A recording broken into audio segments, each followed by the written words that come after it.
And we're going to be staying on the subject of path tracing now because, well, Alex, you posted an excellent video last week where you basically showcased a path tracer that was within the RE engine in Dragon's Dogma 2.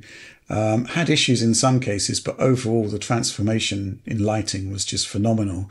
And it turns out that this story is evolving because this path tracing isn't just in Dragon's Dogma 2. And in actual fact, it goes back to, well, a whole bunch of different RE Engine games, and it looks like the modding community, as you predicted, is is fully on board with this and trying to make it viable for gameplay. So what's happening there? So the mod that I originally covered was from someone named Excellent, who I talked to, and another RE Engine modder named Prey Dog, who I think has worked on a lot of things in the past. Maybe one of them I've covered on the channel. Kind of found this tech hidden away in older RE Engine games or games that got updated at some point to use the DX12 rendering on PC. And as a result, you can see it in a lot of older titles. And it's the variety of support is interesting because a number of these titles, some of them only supported some aspects of it, like Resident Evil 4 only supports reflections. Some of these games, had questionable ray tracing implementations in some ways. So the path tracing can add a lot to a lot of aspects of certain games. I saw screenshots, I think it was from Resident Evil 4 that maybe Oliver can flash on screen here, showing them on and off, with Ashley in the background and Leon in the front camera there, close to the camera, where you get really a lot of extra shadow detail. The bounce light, it's hard to tell with a lot of these images because they're kind of indoor and small and lowly lit.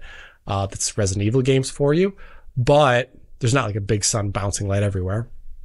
But I think that's one thing that shows one of my favorite aspects of path tracing is that you're getting all of these extra shadowed lights everywhere, usually. And I think it shows off in a lot of the images here. And right now, just like I showed off with Dragon's Dogma 2, there's currently no denoising for this.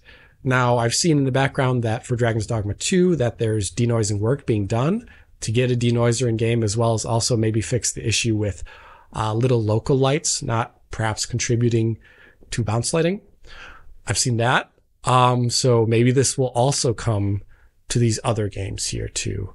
As I say that though, this is a mod for games that were not designed around having path tracing in them at all. The path tracer exists there for checking out how lighting's going to look, maybe in a production environment. And here, you can't forget, Capcom has made their ray tracing in their games to be very performant on consoles.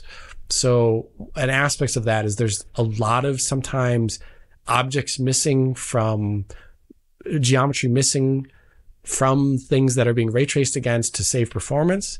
And we saw that originally, I think it was in Resident Evil 7's Swamp, where you look at the water and the ray tracing version of that game versus the SSR, and it's man, there's no tops, there's no leaves and foliage on these trees. It's just little sticks sticking into there. It doesn't look right because they're not gonna do transparency tracing there. They're not gonna trace against alpha tested objects to save performance on lower end machines and stuff like that. So as a result of things like that, if you go to an outdoor scene in a number of these games where there are things like lots of grass, tree branches with foliage, etc., leaves, they will not be traced against. So you'll have improper lighting there, probably way too bright lighting on those aspects because there's no occlusion occurring. So how much modders can change that? I don't know, but at least for the indoor scenes, it's at the moment, it leads to really sick screenshots. So people who love taking photo mode screenshots or, modded in photo mode screenshots, it's awesome. And I really think it's not Capcom's DNA to do this, but I think they should really look at the excitement here that this is generating. And I think my video did really, really well for just being like a mod video. And, you know, work with NVIDIA to make this real time without mods. Like, seriously, like, it's the hot stuff right now. And I think it generates a lot of excitement for a game.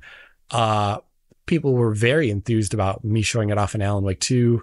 Very, very enthused about showing it off in Cyberpunk. And as we hit that mid-generation hump or slump now, it's a great way to push more PC versions out there. So do it, Capcom. Yeah, some interesting supporter quotes here. This one from Octolima. Dragon's Dogma 2 path tracing is yet another example of path tracing in a AAA modern title unofficially, following Alan Wake 2 and Cyberpunk 2077. How is the tech shaping up? It's incredible how far rendering capabilities have progressed in the last couple of years. But is there a future where path tracing is the norm? Or is it an extreme feature for extreme gamers with uber powerful PCs to play a select few games that target high-end hardware? We have this counterpoint from Rich, not me. According to the Steam hardware survey, more than 50% of PC gamers have GPUs that can handle path tracing at least at 1080p. That number has been rapidly growing over the past year. There are more concurrent Steam users every month than Series X, S, and PlayStation 5 total sold to date combined. If path tracing is the future, the hardware for it is already here and literally getting more mainstream every day. Thoughts, Oliver? Yeah, I mean, I think that when it comes to future games, you'd probably want to design your game around path tracing if you could, or at least around multiple ray traced lighting effects for sure. I think that's going to become maybe short of path tracing, but certainly very heavy ray traced lighting is becoming the norm in a lot of games. And I could imagine that next generation that might extend a lot further, even because you'll have the hardware potentially to do something like DLSS 3.5 ray reconstruction. You'll have a ton of ray tracing performance on board, and you'll have developers who aren't seeking to make multiple versions of the same game to target different classes of hardware. So I think those factors together, especially that last one perhaps, would end up leading to games that are actually targeting potentially a path traced output on all platforms. Alex, I was just looking at those screenshots posted on Reddit. I mean, there's basically, well, almost every RE Resident Evil game seems to have it patched in now. Seems to me that at the very least they should be enabling RT shadows. Just seems to be mega good in that. Yeah, so that's an interesting aspect. I think Praydog also found out the ability to turn on the ray trace shadows, but keep the basic RTGI as well for these games that support it too. And I guess reflections for those games that also support it.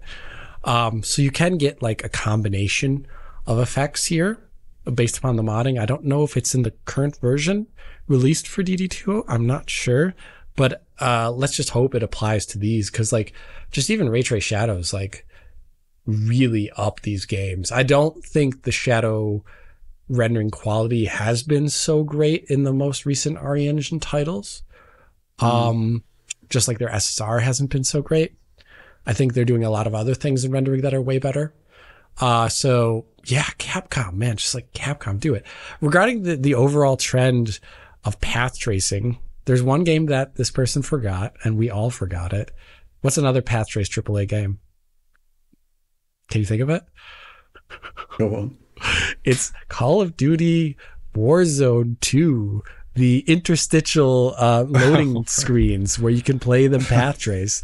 Like, who in their right mind? I have no idea what that's about. I've never even loaded up because, like, have you ever loaded up these games? Like, how many times you have to click onto like a menu and see all the like new loot that is out there? Like, oh my gosh, it's a pain. But I think in the interim, the really big thing for path tracing until maybe next gen with a broader support of ray tracing on console. I still don't know. Xbox is such a big mystery, but I'm still not hyper confident in AMD.